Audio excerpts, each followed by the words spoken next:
Programme मध्य मुकाबले में खुशामदीद। मैं हूं रबिया एहसन और मेरे साथ मौजूद है रऊफ क्लास्ट्रा। और आज के प्रोग्राम में जिन टॉपिक्स में हम बात करेंगे उसमें सबसे पहले तोशाखाना केस, महंगे तहाइफ सस्ते खरीदने का इल्जाम, बानी पीटीआई और उनकी अहलिया फर्दे जुर्मायद। अदालत ने 190 मिलियन पाउंड केस में दरखास्त जमानत मुस्तरद कर दी। एहतसाब अदालत की जानिब से 190 मिलियन पाउंड रेफरेंस में फर्द जुर्म के लिए 17 जनवरी की तारीख मुकर्रर। तोशाखाना में कौमी खजाने को 1500 मिलियन से ज्यादा नुकसान पहुंचाने का इंकशाफ। गवाहान की लिस्ट भी तैयार। पाकिस्तान की तारीख में पहली दफा वजीर आजम के मिलिट्री सेक्रेटरी गवाही देने के लिए तैयार।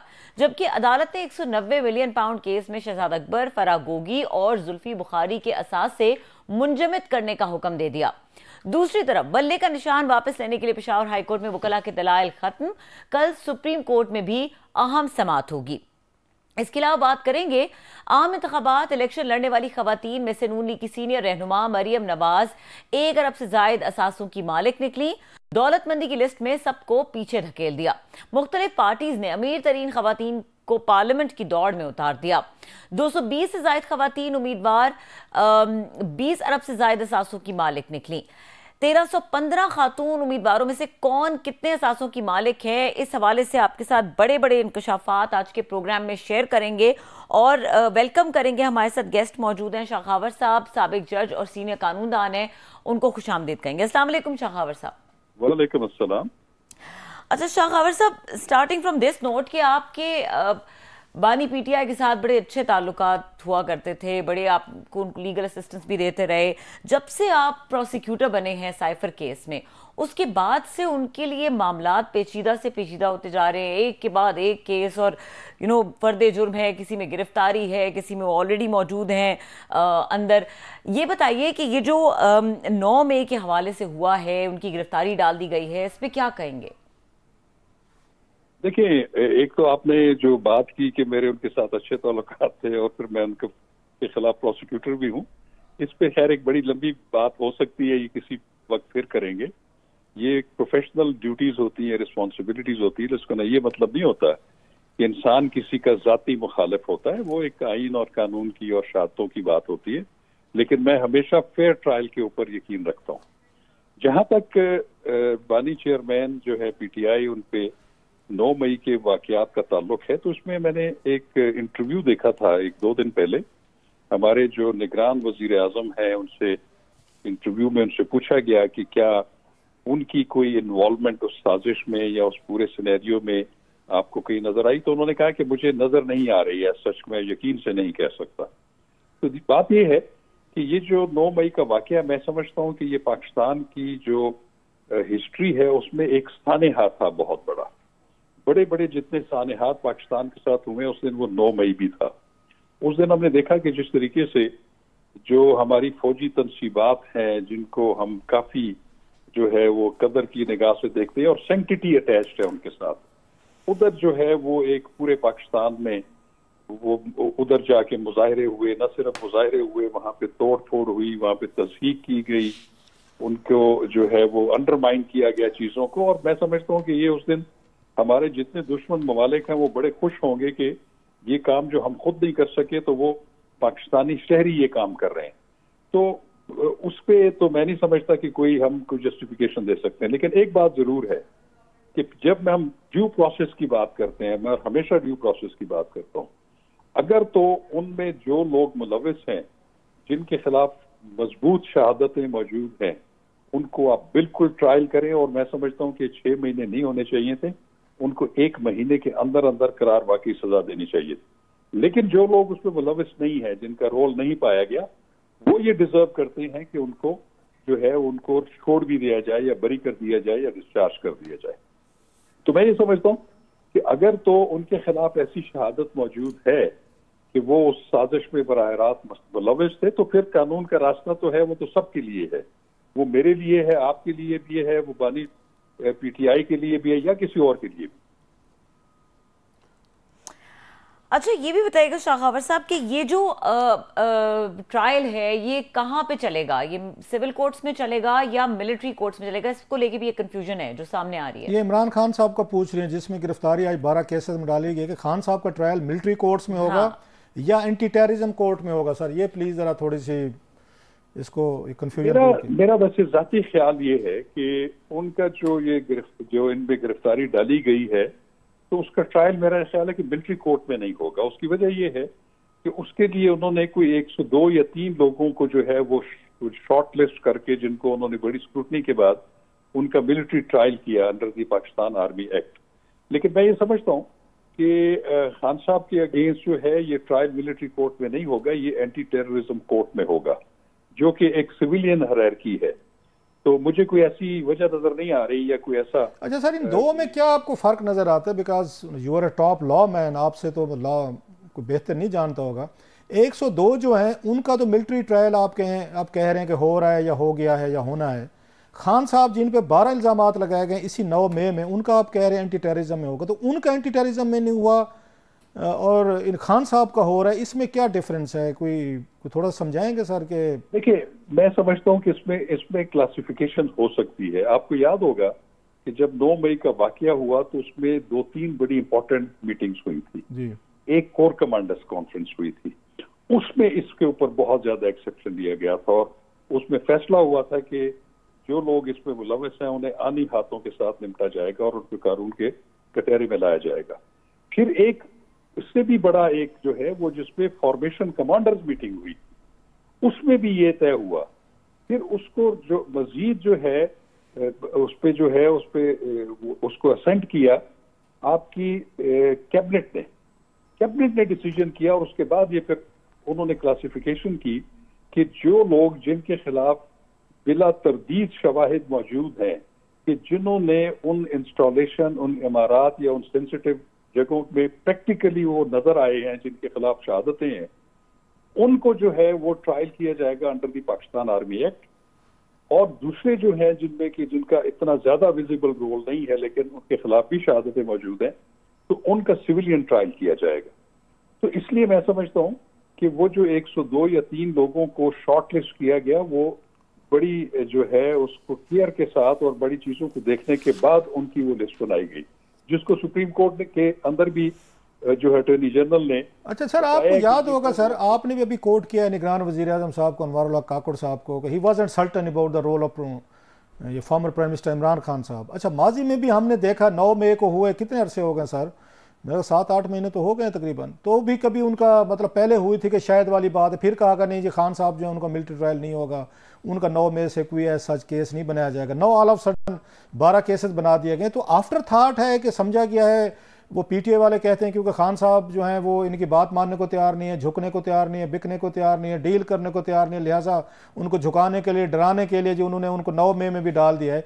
क्योंकि 7-8 महीने तो हमें कहीं पे खान साहब का नाम या रोल उन्होंने हुकूमत की तरफ से, एजेंसीज की तरफ से या किसी और की तरफ से नहीं आ रहा था। वाई नाउ अचानक 7-8 महीने में क्यों? देखिए तो साहब, एक बात तो बड़ी क्लियर है कि ये जो 9 मई के वाकयात हुए ये उस वक्त हुए जब खान साहब को गिरफ्तार किया गया जी। और जब खान साहब को गालबन 12 को सुप्रीम कोर्ट ऑफ पाकिस्तान ने तलब किया तो उन्होंने कहा मुझे तो किसी बात के इल्म नहीं। लेकिन एक चीज को आप इग्नोर नहीं कर सकते, उसके बाद जब वो रिहा हुए उसमें और उनके बाद सब्सिक्वेंटली उन्होंने कुछ इंटरव्यूज दिए, फॉरेन मीडिया को भी इंटरव्यूज दिए, उन्होंने बरमला ये कहा कि जब मुझे जो फौजी वर्दी में लोग कमांडोज गिरफ्तार करेंगे तो उसके रिएक्शन में मेरे जो सपोर्टर्स हैं वो फौजी तनसीबात की तरफ नहीं जाएंगे तो और कहां जाएंगे।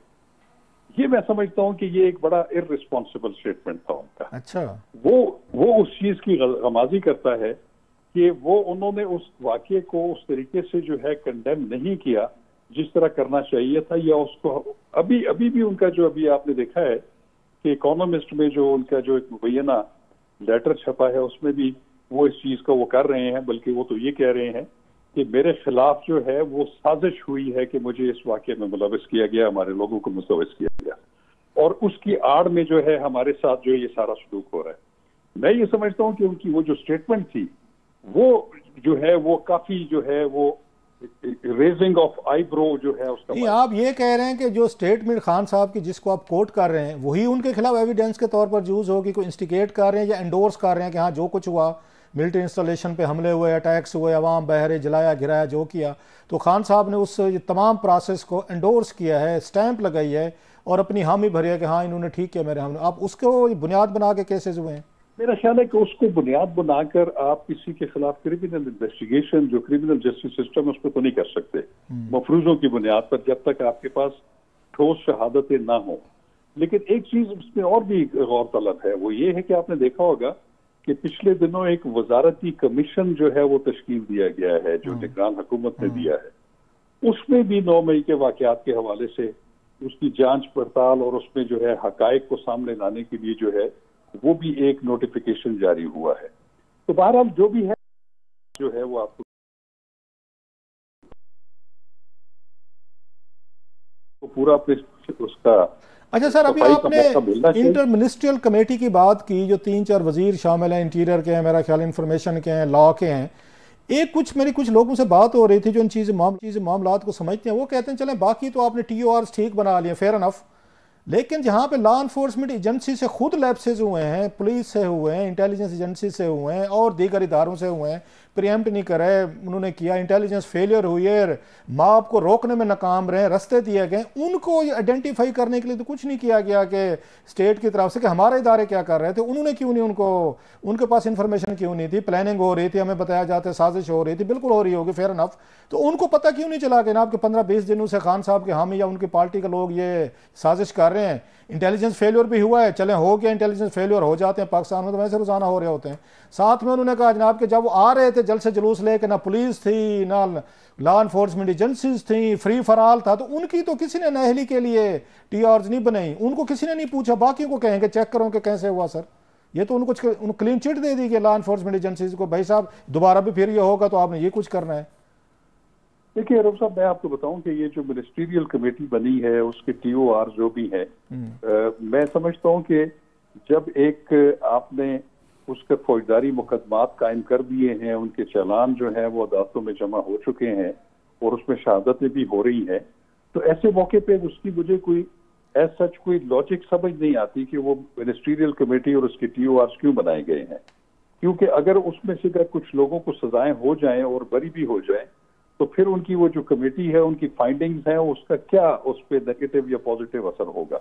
तो ये मेरी समझ के बाहर। सर आपने कह दिया शाखावर साहब कि आपको समझ नहीं आ रही, ये मेरा जहन भी समझने को तैयार नहीं है कि आपको समझ नहीं आई। टू बी फेयर, आप सारा समझते हैं, सब समझते हैं, हुकूमतों के साथ भी आप उनको जानते हैं, अदालतों में भी जज भी रहे हैं, एस्टेब्लिशमेंट के बहुत सारे बड़े बड़े केसेस भी आपने लिए हैं, आप तमाम इस वक्त जो पावर प्लेयर्स हैं हु इज हु सबके साथ आपने काम भी किया है या उन्होंने आपके साथ काम किया है, फिर भी आपका ये कहना कि मुझे समझ नहीं आ रही, सर जी ये एम ना करो, साल जरा थोड़ी सी कुछ समझाएं हमें कि क्यों किया गया है, आपको पता है सारा। नहीं दोस्तों, मैं आपको बताऊं, मुझे नहीं ऐसा पता। हम चूंकि चीजों को देखते हैं, एनालाइज करते हैं on the touch stone of the criminal justice system, कि उसमें देखें, मैं आपको जो पहले अर्ज कर रहा हूं कि जब एक मुकदमात कायम हो चुके हैं, चालान पेश हो चुके हैं, शहादतें हो गई हैं, तो ऐसी स्टेज के ऊपर तो वो ट्रायल्स के ऊपर तो कोई असर नहीं होगा। ये अगर कमेटी जो भी फाइंडिंग दे, यूजुअली आपसे मशवरे किए जाते हैं, बड़े बड़े केसेस में साइफर केस वो बिगेस्ट एवर केस जिसको आप प्रोसिक्यूशन कर रहे हैं उसमें मशवरे, बाकी मुझे पता है जाती तौर पर कि आपसे मशवरे किए जाते हैं, तो इतनी बड़ी समझदारी की जा रही थी जिसको पॉइंट वाइज बिल्कुल लॉजिकली बात कर रहे हैं। ऑनेस्टली बताऊं कि ये जो, क्योंकि आपके जो मैं कह रहा हूँ ना, मेरी इल्मी भी है और मेरी समझ से भी बाहर है, और वो आई मीन इट।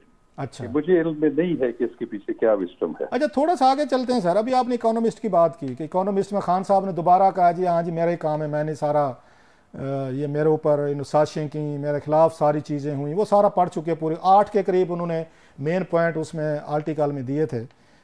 ये मुझे सर बताइएगा कि ये बहर कैसे निकला है। पहले वो कहा, खान साहब का बयान है, उन्होंने कहा जनाब के आर्टिफिशियल इंटेलिजेंस का दौर है, हाँ मेरी बातचीत हुई थी, मैंने लिखा नहीं है लेकिन एंडोर्समेंट की है, जिस पे वो मेरा कहा मुर्तज़ा सोलंकी साहब ने उन्होंने दोबारा कहा जनाब ये तो आर्टिफिशियल इंटेलिजेंस जनरेटेड है, फिर तो खान साहब ने तो लिखा ही नहीं है, उनको किसी को कह दिया तो उन्होंने कहा ठीक है। आज उनकी पार्टी का बयान चल रहा था, वो कहते हैं नहीं खान साहब ने जेल में बैठ के खुद लिखा है। आप सारे जेल आते जाते हैं, मतलब है वहाँ पर मीन्स के प्रोसिक्यूशन, अदालतें, समातें हो रही हैं, आपकी समझ क्या कहती है? ये आर्टिकल वहाँ से जेल से लीक हुआ, लिखा गया है, आर्टिफिशियल इंटेलिजेंस है, या किसी को कह दिया गया कि आप लिख दें ये पॉइंट्स हैं? घोस्ट राइटिंग्स होती रहती हैं सर। देखिए रोज साहब, मैं आपको बताऊं कि जर्नलिस्टिक नॉर्म्स भी होती हैं। मैं ये नहीं कहूंगा कि इकोनॉमिस्ट ने किस सोर्स पे लिखा या नहीं लिखा। एक बात जरूर है, आप मेरे बड़े अच्छे दोस्त हैं, हम आपस में हमारे बड़ा कंफर्ट लेवल है। आप कई दफा मेरे से आप कई दफा जब मेरे से किसी भी चीज के हवाले में एनालिसिस लेते हैं, कोई पॉलिटिकल हो या लीगल हो या कॉन्स्टिट्यूशनल हो सर, तो मैं जो आपको बात करता हूं तो आप छापने से पहले कम से कम मुझे कहते हैं कि मैं आपको कोट करूंगा। ऐसे ही मैं कहता हूँ, ऐसा है ना, ऐसे ही मैं अक्सर आपसे पूछ के बात करता हूँ जी। अब देखिए, अभी जो पीटीआई का जो मौक़िफ़ आया है और आज जो प्रोसीडिंग्स हुई थी या कल हुई थी, उसमें जो खान साहब ने वहां पे मौजूद जो मीडिया के लोग थे उनसे ये बात कही, उन्होंने ऑन किया कि वो मेरा ही लेटर है, मैंने लिखा नहीं है लेकिन मैंने किसी को कहा था और वो अल्फाज जो थे वो मेरे थे और वो उन्होंने ट्रांसफॉर्म किए। तो मैं इस बात में भी मेरे लिए हैरत की बात है कि इकोनॉमिस्ट जो है वो एक बड़ा ऑथेंटिक और बड़ा उसको समझा जाता है कि वो बड़ा वो उसकी क्रेडिबिलिटी अटैच्ड है उसके साथ, तो वो एक इस तरीके से इनडायरेक्टली किसी का लेटर छापना जो है ये भी मेरी समझ से बाहर है। और दूसरी बात यह है कि अगर खान साहब उसको ऑन करते हैं तो मैं ये समझता हूं कि किसी तौर पे भी मुनासिब नहीं है। ये लड़ाइयां, ये गिले शिकवे हमारी पाकिस्तान के अंदर होने चाहिए, इसको बाहर प्रोपेगेट नहीं होना चाहिए। अच्छा, आपको याद होगा सर, ये आपने लिखने की बात की, बहुत से लोगों ने आज कहा है, मैं सुन रहा था जी खान साहब के पास तो बॉल पेन भी नहीं है, पेपर भी नहीं है, वो कैसे लिख सकते हैं, और फिर वहाँ पे बड़ी स्क्रूटनी होती है, बड़ी वहाँ पे चेकिंग होती है, तलाशियाँ होती हैं, कैमरे लगे हुए हैं, बड़े भाई देख रहे हैं, सारे देख रहे हैं, फेयर इनफ। लेकिन माजी में तो होता रहा है। मुझे याद है प्राइम मिनिस्टर उनकी इंडिया के जो थे नेहरू साहब, जब वो ब्रिटिश दौर में जेल में थे, उन्होंने बैठ के कई वहाँ किताबें भी लिखी, उन्होंने अपनी बेटी इंदिरा को लेटर्स लिखे जो बहुत बड़ी किताबी शक्ल में है। उसके बाद गांधी जी साहब थे और बहुत सारे लोग जाते, खतों किताबें तो चलती रहती थी। पाकिस्तान में अगर देखें तो जुल्फ़िकार अली भुट्टो साहब ने जो उनकी बुक है इफ आई एम असैसिनेटेड, वो सारी उन्होंने इसी तरह कागज़ों पे और इसी तरह करके उन्होंने जेल से लीक की थी। जो बाद में डॉक्टर मेरा ख्याल नियाजी साहब थे, उनके डेंटिस्ट थे, वेरी ऑनरेबल मैन, उनके जरिए लीक हुई, बाहर छपी थी। तो इस तरह की चीज़ें तो होती रही हैं माजी में। जो प्रिजनर होते हैं सम टाइम दे कम्युनिकेट, कि उन्होंने अपने फॉलोअर्स को, अपने चाहने वालों को या पूरी दुनिया को बताना होता है कि हमारे साथ क्या हो रहा है। सो इसमें आप समझते हैं देयर इज समथिंग अनयूजुअल अगर इमरान खान साहब ने भी वही रास्ता लिया है जो भुट्टो साहब लेते रहे, या माजी में जैसे मैंने दो चार और नाम लिए, और भी होंगे काफ़ी। नहीं इकरार साहब, मैं आपसे इत्तेफाक करता हूँ। ये जितने लीडर्स का आपने नाम लिया, उन्होंने जेलें काटी, उन्होंने उधर बुक्स भी लिखी, उन्होंने अपनी यादाश्तें भी लिखी, खतूत भी लिखे, भुट्टो साहब ने भी लिखे, और किसी तरीके से स्मगल होके वो बुक की शक्ल में सामने आए। लेकिन मेरा यहाँ पे एक एक्सेप्शन ये है कि ठीक है, अगर आपने जो बातें वहां लिखी हैं वो हाईली कंट्रोवर्शियल हैं। उन्होंने जो उनके खिलाफ वोट ऑफ नो कॉन्फिडेंस हुआ उसको उन्होंने डायरेक्टली लिंक किया कि वो अमेरिका ने और हमारे उस वक्त के आर्मी चीफ ने साजिश करके किया था। फिर 9 मई के हवाले से उन्होंने फिर एक वन साइडेड, जो मैं समझता हूँ कि हकायक से बिल्कुल मुनाफी। लेकिन सर अगर देखा जाए, सॉरी मैं आपकी बात काट रहा हूँ, तो इसमें कोई नई चीज मुझे तो कोई नई चीज नहीं लगी। किताब लिखें, मैं आपको बताऊं सर, आप अपनी यादाश्तें बिल्कुल लिखें, इकट्ठी करें, रिहा हो, उनको छापें। लेकिन आप अगर किसी गैर मुल्की इस एक बड़े इदारे में एक उसमें अगर अखबार में आप अपना एक आर्टिकल छापते हैं जिससे पाकिस्तान का इमेज खराब होता है, तो मैं समझता हूं कि नहीं सर, खान साहब इसलिए कह रहे हैं कि उनके वो तो समझते हैं मेरे खिलाफ ग्लोबल कंस्पिरेसी हुई, अमेरिकन शामिल थे, जनरल फैज थे, बाजवा साहब थे। वो तो जब ग्लोबल कंस्पिरेसी समझते हैं कि दुनिया के बिग पावर उनको टॉपल कर रही थी, तो उन्होंने दुनिया के फोरम पे ही उसका जवाब देना ना कि मेरे खिलाफ क्या क्या साजिशें हुई। सो या तो वो ये उनकी अंडरस्टैंडिंग है कि मेरे खिलाफ ग्लोबल साजिश हुई है मेरी हुकूमत हटाने के लिए, American main driving force. What's the problem अगर वो दुनिया को फोरम पे पेश कर रहे हैं? सर मैं आपको एक बात बताऊं कि हमारा कोई भी, आप प्राइम मिनिस्टर का ओथ ले लें, प्रेसिडेंट का ओथ ले लें, आप किसी भी मिनिस्टर्स का ओथ ले लें, उसमें एक चीज होती है कि मेरे सामने कुछ ऐसी चीजें जो आएंगी जिसको मैं डिस्क्लोज करना मेरे लिए जो है वो नहीं होगा, उसको मैं डिस्क्लोज नहीं करूंगा। और वो क्योंकि वो जो मैं समझता हूं कि ऐसे डिस्क्लोजर जिससे आपके बैरूनी ममालिक से ताल्लुकात खराब होने का अंदेशा हो, वो डिस्क्लोजर नहीं बनता, आप नहीं कर सकते, आप अल्प के पास। लेकिन सर इसी बात पे बात लंबी हो जाएगी। सुप्रीम कोर्ट ने तो इसी चीज़ों पे वो किया है, साइफर के केस के हवाले से उन्होंने कहा आप हमें समझाएं कि कौन सी पाकिस्तान के तल्लुकात ख़राब हुए, जिसपे जो उसमें हुकूमत के जो वकील पेश हुए थे, they fail to defend that point कि जी इमरान खान साहब के इस साइफर की वजह से, लीक करने की वजह से हमें बड़ा नुकसान हुआ है। वो कहते हैं साबित करें, साबित नहीं कर सके सर वहाँ पर। नहीं देखिए, क्योंकि वो बेल एप्लीकेशन थी, उसमें साबित न करना या न करने की बात नहीं होती। वहां पे सिर्फ एक चीज पे बेल दी जाती है, वो की फर्दर इंक्वायरी कि ये इस तरह की चीजें जो सवालात हैं जो कि हमें समझ नहीं आ रही, गो कि वो ट्रायल कोर्ट ने देखने हैं, उसी को फर्दर इंक्वायरी कहते हैं। तो मैं नहीं समझता कि उन्होंने कोई ये एक फाइंडिंग दे दी, क्योंकि फाइंडिंग जो भी देनी है वो ट्रायल कोर्ट ने देनी है। शहादत अच्छा सर, लास्टली पिछले दिनों बड़ी खबर बनी, बड़ा उस पर शोर शराबा हुआ कि इलेक्शन कमीशन के मेम्बरान जो वहाँ ट्रायल कर रहे हैं खान साहब का इलेक्शन कमीशन की तौहीन पे, तो खान साहब गुस्से में आ गए, खासी उन्होंने सख्त लैंग्वेज इस्तेमाल की, बड़ा कोर्ट रूम में बड़ा अच्छा खासा सीन हुआ, बल्कि यहाँ तक रिपोर्ट हुआ कि शायद जो उसको सिंध के मेंबर थे इलेक्शन में, उनको खान साहब आस्तीने चढ़ाकर मारने के लिए भी गए, बाद में उनकी बहनें फैमिली ने उनको वो किया। आपकी क्या इतलात हैं, क्योंकि वो पीटीआई वाले कह रहे हैं जी ऐसी कोई बात नहीं हुई, हुकूमत की तरफ से कहा जा रहा है हाँ जी वाकई ऐसा हुआ है, इलेक्शन कमीशन भी कंफर्म कर रहे हैं। सर आप क्योंकि आते जाते हैं, आप ये सारे केसेस देख रहे हैं, तो sir what is your information sir? मैंने ये खुद नहीं देखा, मैं नहीं था उधर को उसमें जेल में, लेकिन एक बात है कि मैंने भी ये बातें जो है ये प्रिंट, इलेक्ट्रॉनिक या सोशल मीडिया से सुनी है, तो इसकी मुझे भी ऑथेंटिसिटी का जो है वो नहीं है अंदाजा कि ये ऐसा हुआ या नहीं। राइट सर, बड़ी मेहरबानी सर। बहुत शुक्रिया शाह खबर साहब, आपने एक्सक्लूसिवली हमें टाइम दिया और हमसे गुफ्तगू की। यहाँ पे वक्त हुआ है ब्रेक का। ब्रेक के बाद हमारे साथ सीनियर सहाफ़ी जाहिद गिशकोरी मौजूद होंगे, उनसे बात करेंगे। उनके पास एक्सक्लूसिव स्टोरी है जो ख़वातीन हैं इलेक्शन लड़ने वाली, उनके एसेट्स के हवाले से, उनके असासों के हवाले से, किसके पास सबसे ज़्यादा एसेट्स हैं और उनका हजम कितना है, इसके ऊपर बात करेंगे। इसके अलावा तोशाखाना के ऊपर भी बात करेंगे। जाहिद गिशकोरी से हमारे साथ रहिएगा।